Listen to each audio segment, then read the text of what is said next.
Ça a l'air de bien coller. Salut les busineurs, bienvenue à l'atelier pour une autre vidéo où je me lance en français dans un bricolage techno.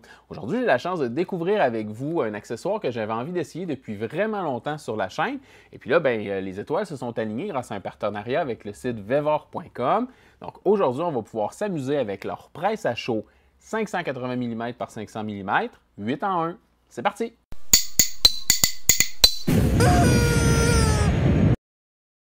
Vous me connaissez, je suis super strict en ce qui concerne les partenariats sur la chaîne. Je dois refuser au moins un demi de 1% de toutes les offres que je reçois. Mais quand Vevor m'ont contacté, d'abord, c'est un site avec lequel j'ai déjà fait affaire dans ma vie personnelle dans le passé pour acheter des outils de très belle qualité à bas prix. Ensuite, quand ils m'ont parlé d'essayer une presse à chaud, ils m'ont vraiment convaincu parce que c'est quelque chose que je voulais essayer depuis longtemps. C'est un accessoire qui est le partenaire idéal de certains de nos bricolages techno. Exemple, avec l'ensemble de Sérigraphie Xtool dont on a parlé il n'y a pas si longtemps, certaines encres là, bénéficient d'être fixées à chaud. Cette presse-là va être parfaite pour ça. Un autre domaine là, que je vais explorer aujourd'hui, comme c'est une machine 8 en 1, il y a beaucoup d'objets sur lesquels on va pouvoir appliquer là, des designs découpés sur du vinyle à transfert à chaud. Donc, avec la Xtool M1 que j'ai ici à l'atelier, on va pouvoir faire des décals en vinyle pour pouvoir les fixer sur toutes sortes d'objets comme des t-shirts, des tasses, des casquettes.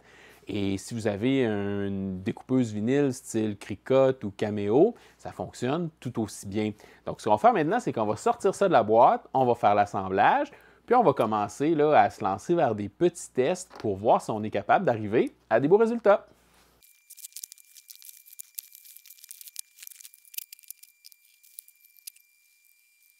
Donc, pour finir, le plus gros de l'assemblage consistait là, vraiment à sortir tout ça de la boîte parce qu'il n'y a pas beaucoup d'étapes d'assemblage en tant que tel.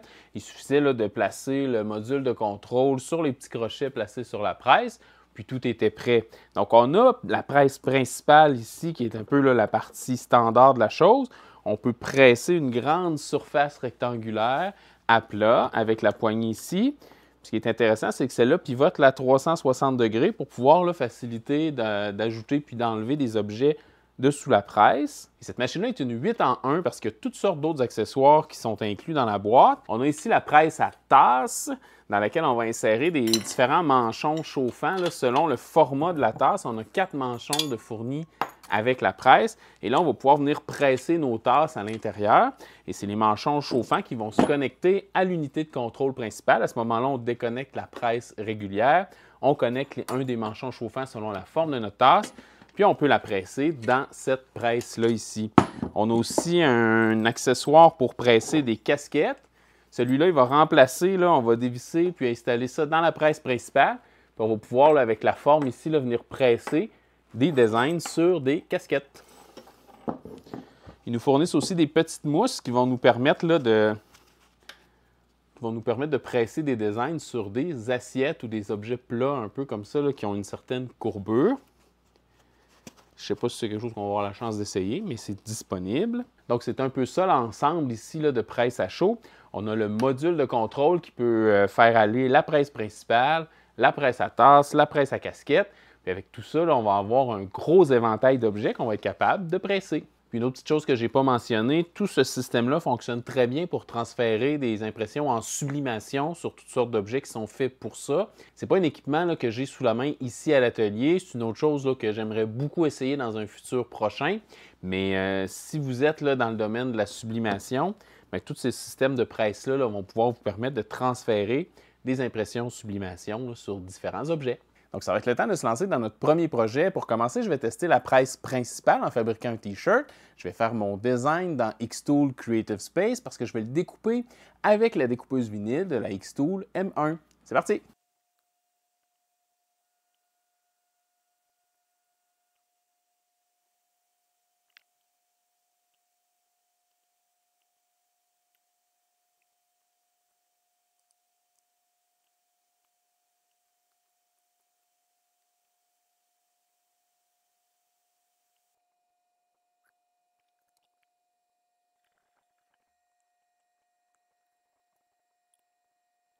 Donc, vous voyez juste ici ma Xtool M1. On ne l'a pas vu très souvent sur la chaîne. Ce n'est pas la machine la plus récente de chez Xtool, mais elle a quand même quelque chose de particulier. C'est encore la seule qui intègre une découpeuse à lame pour le vinyle, le papier, le carton, en plus d'embarquer une diode de 10 watts.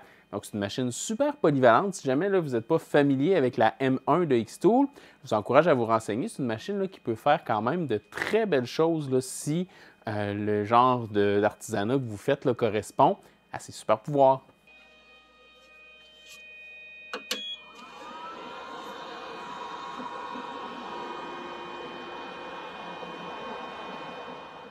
Pendant que la M1 est en train de faire son travail, je prends une petite minute pour vous souhaiter la bienvenue si c'est votre première visite à l'atelier. Ici à la Bisounerie, on se lance en français dans toutes sortes de bricolage techno. Donc, si vous ne voulez pas manquer votre dose hebdomadaire de CNC, laser, impression 3D, toutes sortes d'autres choses encore, bien, assurez-vous d'être abonné à la chaîne si ce n'est pas déjà fait.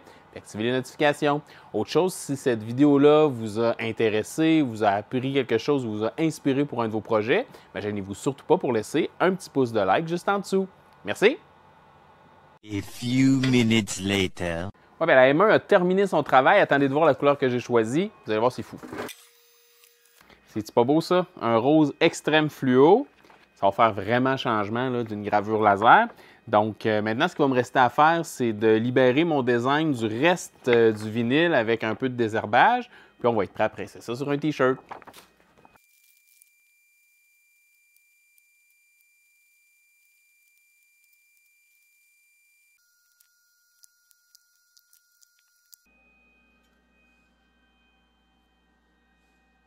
Bon, ben maintenant, mon design est prêt.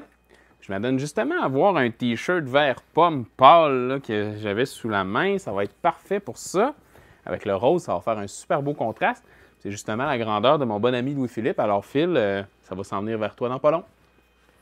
Donc, la première chose qu'on va faire, c'est faire chauffer la presse. Chaque matériau qu'on veut presser a un petit peu ses propres propriétés de température et de temps de pressage. Moi, je me fie à Xtool, qui est le fournisseur de mon vinyle. Eux, ils annoncent 320 degrés pendant une quinzaine de secondes. Donc, on va s'enligner vers ça. Pour faire chauffer la presse, c'est super facile. Une fois qu'elle est branchée dans l'alimentation, on a un bouton à allumer ici sur le côté. Donc, pour déterminer la température, j'ai appuyé sur le bouton Setup. On va voir ici là, que température et set sont ensemble et la température qu'on veut est juste ici. Moi, je veux 320, donc je vais baisser ça. Comme ça, setup. Et là, le temps, on veut 15 secondes, donc je vais baisser ça à 15 secondes. Setup. Voilà, on revient au menu là où j'ai ma température. Présentement, on est à 178. Le 15 secondes est prêt. Quand je vais être prêt à presser, là, je vais pouvoir appuyer sur le bouton Mode pour que le temps commence à s'écouler. Et en attendant que la presse atteigne sa température optimale, je vais préparer là, les choses. On va utiliser un papier parchemin entre la surface du T-shirt puis la plaque chauffante de la presse là, pour être certain que tout se passe bien. Et la première étape, là, ça va être de presser sans notre design pour pouvoir faire évacuer un peu l'humidité qu'il pourrait avoir dans le T-shirt. Donc, on peut tourner la presse comme ça en faisant bien attention là, pour ne pas se brûler parce que c'est très chaud.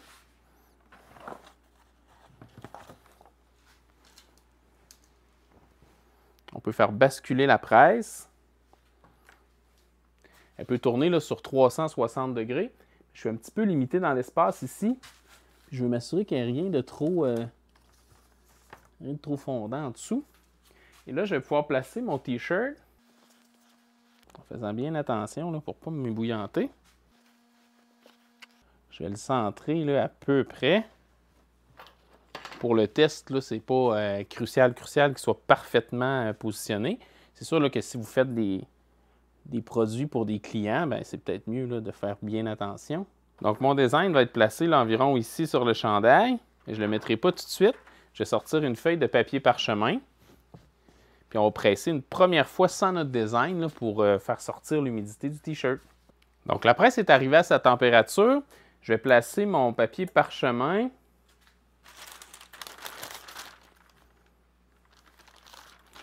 Et je vais faire une première, là, un premier pressage sans design sur le T-shirt. Comme je vous disais, pour faire évacuer l'humidité. Donc, je presse. et j'appuie sur mode pour que le temps commence à s'écouler. C'est pas évident à voir à la caméra, là, mais on est rendu à 5 secondes, 4, 3. Et là, on a un petit son qui nous avertit que le temps est écoulé. Donc, je peux retourner ça. Si j'avais un peu plus d'espace, je le tournerais complètement à 360 degrés. Mais je pense que pour le moment, ça va faire l'affaire.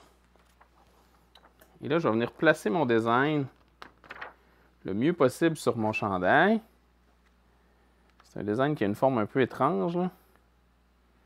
Mais c'est pas grave.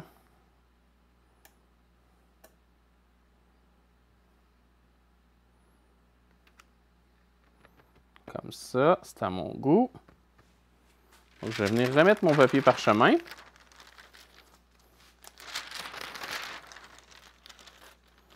Et là, je vais retourner la presse. Et encore une fois, là, y aller pour un autre 15 secondes de pressage. Le temps est écoulé. Là, pour ce qui est de retirer le film plastique qui retenait notre design de vinyle, il y a différentes manières de faire selon le vinyle qu'on utilise. Il y en a qu'ils appellent en anglais là, des cold peel ou des pelages à froid. Là, il faut attendre que le design ait refroidi avant de retirer la pellicule. On a aussi des hot peel en anglais, là, des pelages à chaud. Donc, on peut retirer tout de suite la pellicule. Dans ce cas-ci, moi, je vais attendre un petit peu que ça rafraîchisse. Pendant que ça rafraîchit, 2-3 petites notes. Si jamais vous commencez à retirer la pellicule plastique et que vous voyez que le design n'adhère pas tout à fait au T-shirt, c'est possible là, de represser ça pour un autre tour. Donc, ça va lui aider là, à bien adhérer au T-shirt.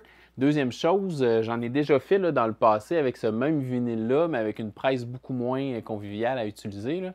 Puis, j'ai été surpris de la durabilité des designs, là, même après plusieurs dizaines de cycles de lavage. Certains logos là, que j'ai fait particulièrement pour mes enfants là, étaient super beaux encore, même après là, justement être passé plusieurs fois dans le lavage. Bon, c'est l'heure du grand dévoilement de notre design, donc on va y aller.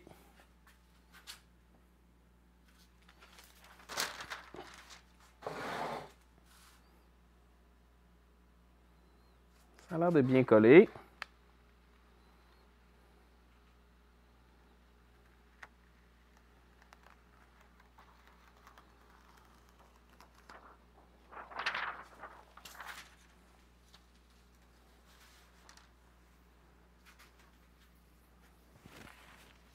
Et voilà! C'est pas beau, ça?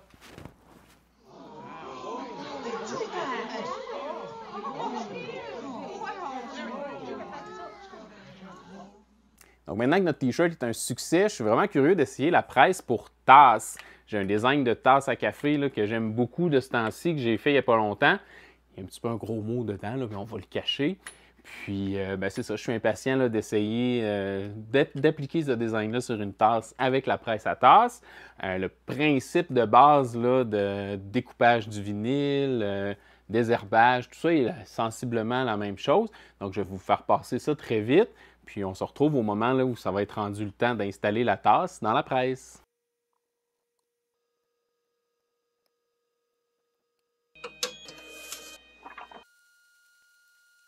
Alors maintenant que mon design est prêt, je vais le positionner sur ma tasse. Le support transparent là, est autocollant, donc ça aide à bien le positionner. Mais si jamais là, vous vous rendez compte que vous avez besoin d'un petit peu plus d'aide, il y a du papier collant spécialement fait pour les presses à chaud qui ne se vend pas très cher du tout.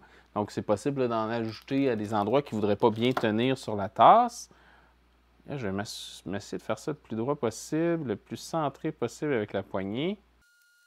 Comme là, je sens que ça colle, mais que ça colle pas une tonne, fait que je vais mettre du papier collant en plus pour être certain. Donc maintenant, mon design est bien fixé, bien positionné. Il va me rester là, à monter la presse à tasse. Je vais vous montrer comment ça fonctionne. On va l'assembler avec le bon manchon là, qui va bien faire pour cette tasse-là. Puis après, il va seulement rester qu'à la presser. Donc pour la presse à tasse, on a 4 choix de manchons selon la forme et la taille de notre tasse. On a 2 manchons droits, dans le fond, qui sont complètement cylindriques. Et on a aussi 2 manchons un peu plus coniques là, pour les tasses là, qui vont de plus petit à plus grand. Donc moi, ma tasse est un petit brin conique, mais presque pas. Donc je vais commencer par tester, voir un manchon droit, ce que ça peut donner.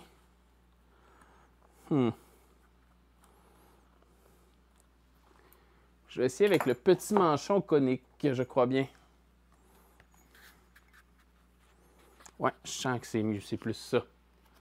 Donc, l'idée, c'est que le manchon épouse le mieux possible la surface de la tasse là, pour bien la presser puis que le design soit bien collé contre la tasse le temps de se transférer. Donc, on installe ça avec de la quincaillerie fournie avec la machine. On a quelques trous là, ici dans la presse là, avec lesquels on va installer ce manchon-là. Donc, je vais faire ça puis on se revoit pour la suite. Donc, j'ai installé ma tasse là, de mon mieux dans le manchon. Finalement, le manchon droit faisait mieux que le manchon conique. C'est pas 100% parfait à cause de la tasse que j'ai choisie, là, mais j'ai confiance que ça va bien aller. Tout ce qui reste à faire maintenant, c'est de débrancher le boîtier de contrôle de la presse principale, puis de venir le brancher là, à la presse à tasse avec le connecteur qui est juste ici. Puis le reste des étapes là, va demeurer la même chose que ce qu'on a fait avec le T-shirt. Et là, pour une tâche, j'ai vu les paramètres de 360 degrés pendant 30 secondes. Donc, c'est ce que je vais essayer pour commencer. Il va falloir se méfier parce que ça va devenir très chaud. Il n'y a pas grand-chose là, comme protection pour empêcher de se mettre la main dessus, contrairement à la surface là, de la presse principale qui est très isolante avec des poignées qu'on peut manipuler. Bien, ici, là, on a un design un peu plus simplifié, là, donc il faut se méfier pour ne pas se brûler les doigts. Pendant que ça chauffe, là, je veux préciser qu'ici, on a une petite molette qu'on peut tourner pour ajuster la pression. Dans le fond, là, ça allonge ou ça raccourcit le levier ici, donc quand on presse, là, ça presse plus ou moins fort. Dans mon cas ici, là, comme ma forme, elle ne pousse pas parfaitement le manchon, là, je vais en mettre plus que moins. On va espérer que ça fonctionne bien. Donc, on est arrivé à température. On va maintenant insérer la tasse.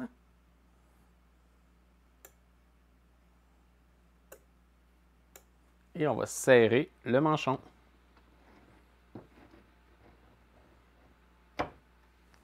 Démarrer le temps. Et là, il va falloir se méfier parce que quand la tasse va sortir de là, elle va être très, très, très chaude. Je dois avoir des mitaines à four quelque part, je vais aller chercher ça. C'est plus des gants de jardinage que des mitaines à four, là, mais il y a une grosse épaisseur caoutchoutée, donc ça devrait le faire.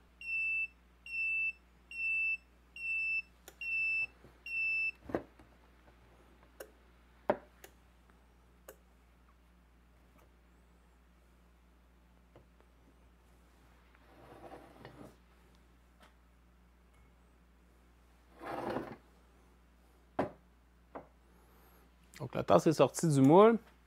Je vais débrancher tout ça. En fait, je vais l'éteindre.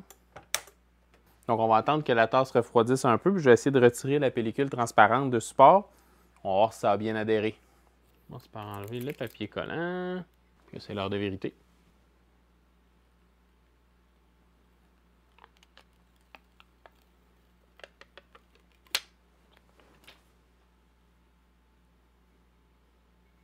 Donc ça a collé. Conclusion, c'est bien collé, mais ça a fait un drôle d'effet. Il est comme un petit... Je ne sais pas si je vais le garder vous le montrer.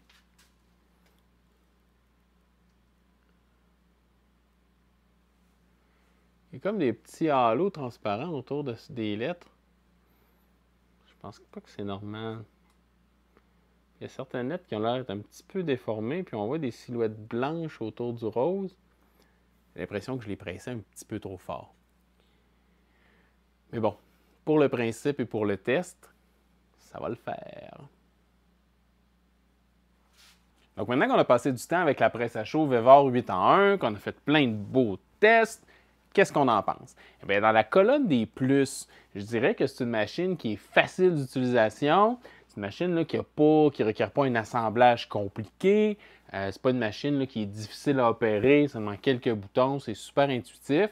Ça va super bien. Autre point positif, je trouve qu'une machine comme celle-là est un bon complément aux machines qu'on est habitué d'utiliser sur la chaîne. Ça ouvre la porte de plein d'autres projets là, auxquels on ne peut pas s'attaquer, disons avec un graveur laser, une CNC ou une imprimante 3D. Aussi, ce que je trouve plaisant avec un ensemble comme celui-là, c'est qu'on a vraiment toutes sortes d'accessoires pour s'attaquer à toutes sortes d'objets. On peut faire des tasses, des t-shirts, des casquettes, des assiettes. C'est vraiment là, polyvalent, donc ça, c'est super bien. Maintenant, du côté de mes petites réserves, je dirais qu'il faut garder en tête qu'une machine comme celle-là occupe quand même beaucoup d'espace. Non seulement l'espace que la machine elle-même occupe sur la table, mais aussi l'espace qu'il faut libérer pour pouvoir faire pivoter la tête de la presse quand on veut sortir puis entrer nos objets.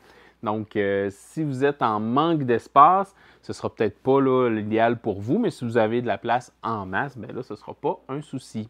Dernière petite réserve, cette machine-là monte à des températures ultra brûlantes, puis il n'y a pas énormément de barrières là, qui nous empêchent de se brûler. Donc, il faut être super conscient du danger là, quand on utilise cette machine-là. La presse principale, c'est un peu moins pire, là, des prises isolées qui nous empêchent de se brûler, là, mais particulièrement quand on entre là, dans la presse à tasse, bien là, c'est vraiment chacun pour soi. Donc, c'est quelque chose qu'il faut garder en tête. Là. Tout ça devient hyper brûlant. Puis les surfaces chaudes sont vraiment facilement accessibles là, si on n'est pas prudent et si on n'y pense pas. Donc, je vais vous laisser tous les détails à propos de ça là, en lien dans la description. Je remercie une dernière fois Vevor.com d'avoir rendu cette vidéo-là possible. Je vous conseille d'aller les visiter, là, que ce soit pour une presse ou pour toutes sortes d'autres outils. Ils ont vraiment là, des beaux produits à des prix là, souvent très raisonnables. Je vais vous laisser un lien juste ici vers la prochaine vidéo que vous ne voulez pas manquer. J'espère vous voir là-bas. Merci d'avoir pris le temps de regarder. À bientôt!